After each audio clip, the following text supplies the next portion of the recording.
Abang tayo dito guys. Abang tayo guys dito ng pwede nating bigyan.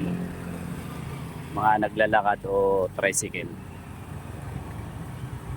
Pag tricycle na walang pasayro, stopin natin guys. Tanungin lang natin kung ano sa kanila yung Pasko. Then bibigyan na natin kaagad ng pansahin guys. Sakto. Oy, si ate sakto to ah. Pwede to. Yo, just... Ate, may tanong lang ako saglit sa'yo. Okay lang naka-video tayo? Okay lang naka-video? Taga saan po kayo? Taga saan kayo? Sa Skylands. Saan ang bahay nyo?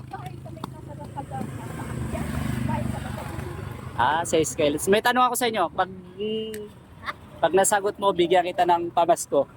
Sakto lang, dumaan ka kasi kakarating ko lang dito eh. Para sa'yo, ano po yung Pasko? Para sa'yo. Para sa'yo. Dito po, urong po kayo. Saglit po. Para sa inyo po, ano yung Pasko? Masagasal kayo. Yan. Dito po. At kahit konti lang po, konti lang. Bakit tayo nag-celebrate ng Pasko? Bakit tayo nag-celebrate ng Pasko? Hindi mo alam po. Ano po yung pangalan nyo po? Ano po ang pangalan nyo? Rosita na. Ano ang apelyido po? Ano po? Rigator? Rigatora? Ligatuna? Saan kayo naglaba?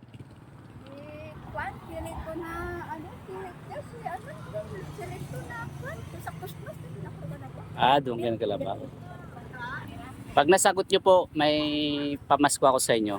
Bakit Pasko? Alam nyo po yung Pasko? Christmas? Ano po yung Christmas sa inyo? Alam nyo yung Christmas?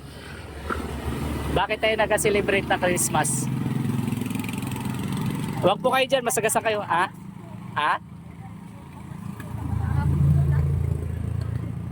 Kunti lang, kahit kunti sagot lang. Bakit may Pasko po?